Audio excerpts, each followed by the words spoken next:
Now, most people spend their entire lives doing exactly what the system tells them to do, only to find themselves trapped more than ever, in debt more than ever, and living paycheck to paycheck. My name is Vashan Vidal. The reason why I'm making this video is simply just to expose and explain to people that there is a way out, but first we have to understand what the system is that we even live in today before we can even escape. What's the game if we don't know the rules to play it? Majority of us are living by a playbook that is very much outdated. Our parents gave us a rule book as to how to live life. But that rule book that they gave us to live life by is very much behind time. You know what I'm saying? That ain't relevant no more. The problem most people feel is they feel stuck, they feel overwhelmed, and they feel used. The truth behind it is that the systems that we have today, even though they look modern, they still have old structures behind it all. Behind the law, behind the education, behind the financial system, behind all of it. When I think of school, I think back to the Industrial Revolution, when factories were going up all over the places and the people in power decided, you know what, we need more workers. Henry Ford said it best. They don't need a society of thinkers, they need a society of workers.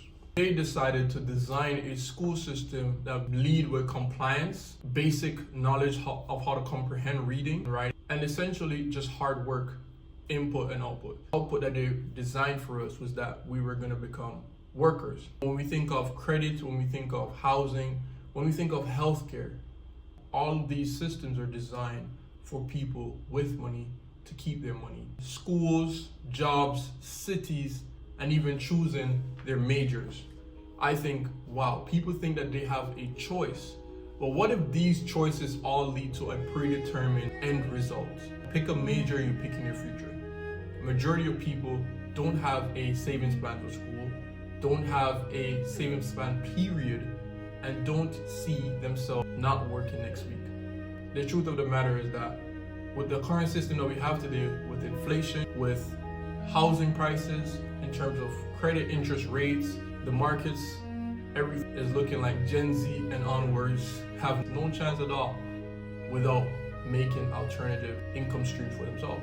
And we know it. Deep down in our hearts, we know that there is no possible way that if we take the traditional route, that we will get a house, we will get adequate food, and we have job security. Because that was when our parents were younger. Our grandparents, they had job security. They had housing prices that are reasonable, where an individual on a single family household could cost anywhere from $12,000 upwards. And so my point I'm trying to make is that in the system that we're in today have predetermined results. A lot of times we have the illusion of choice, because a lot of times when job offer insurances, they give you job lock. When you choose a house, they lock you into long-term debt. On the flip side of that, if you rent a house, you have no growing assets. You're just pouring your money down the drain every month. And so there's a fine line between knowing when is it possible for you to invest in something like a home and when is it not valuable for you to do so. Jobs, again, like I said, people stay in jobs simply for the fact of its security. But what if it's the only thing that is actually securing is your earning potential? You are more valuable than you even think.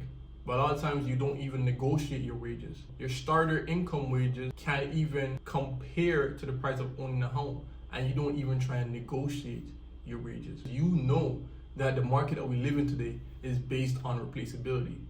And I know this more than anyone else because I never went to college and I took many odd jobs.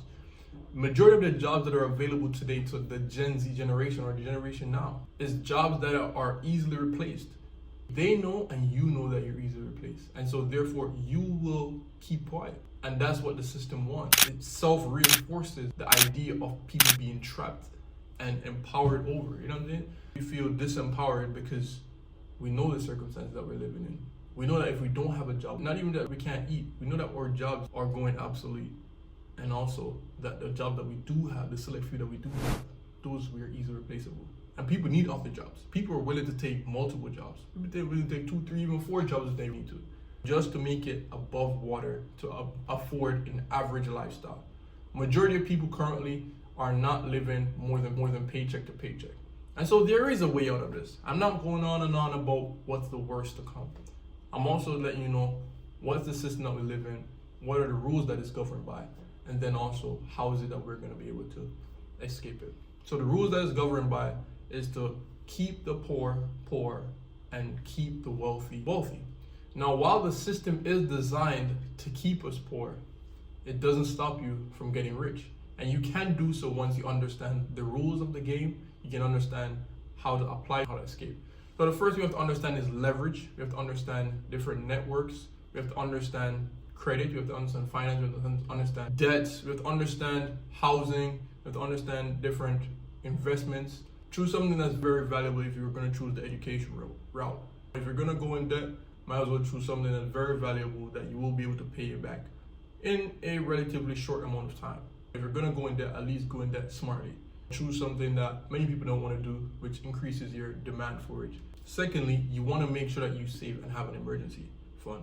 Emergency funds are a backbone. A lot of times when people go and have emergencies, their savings are the ones that get wiped out. Well, if you have a savings and an emergency fund, your emergency fund is the first thing to go, then your savings.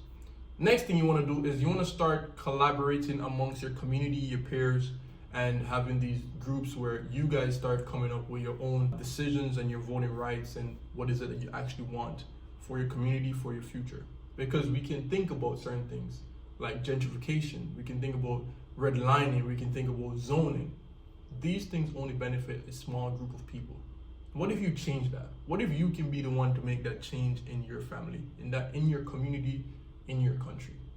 What if you can be the one that can change it all? But one thing I want to mention in this video, I want to make sure, and it's very clear, comparison is the theft of joy. And so a lot of times people compare themselves and fall into the lifestyle inflation trap. This is the trap where the people on the way out fall into and put themselves below the people who are nowhere near getting out. Because lifestyle inflation trap is the trap of where you are now earning more money than the average person. But because you see a celebrity or a person of a certain stature that you would like to emulate, you feel as if you should have everything that they have, all the experiences that they have, and therefore you put yourself on the baseline of their lifestyle. You run yourself dry, you go in debt. That wasn't even a thing until recently, until the 1970s and so on.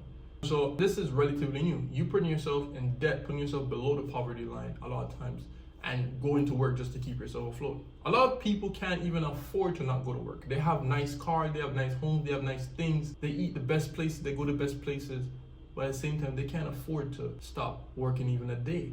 They have to work so hard just to keep themselves above water to paycheck. Doctors, lawyers, even the best of the best in so quote unquote society find themselves in this. And so my core lesson for this part of the video is learn what your cap is, live below your means, and understand that don't get distracted by what other people have. Don't get so caught up in what other people have. Don't compare yourself. Comparison is the theft of joy. Lastly, I want to mention is that the system was designed for you to fail. Doesn't mean that it can stop you from winning. You just have to leverage the system that is outside of it. Understand entrepreneurship. Understand the 5 core parts of a business. If you don't know what a business is 5 things. Marketing, sales, onboarding, delivery, retention, and retargeting. And that's it, really. So every business have that core principle. And if you understand that and you can master that and make that bulletproof, then you have a chance and provide something valuable outside of the quote unquote traditional path that is given to you. Get a side income and provide value that you'll be paid in contrast to. So don't choose something that's low skilled. Choose something that's high skill, high demand, or niche, riches or niches. Thank you guys for watching this video. If you guys have enjoyed that video at any point in time, you learned something new or valuable, comment down below what that was, and I'll see you guys in the next one. Peace out, Bashan, in the next one.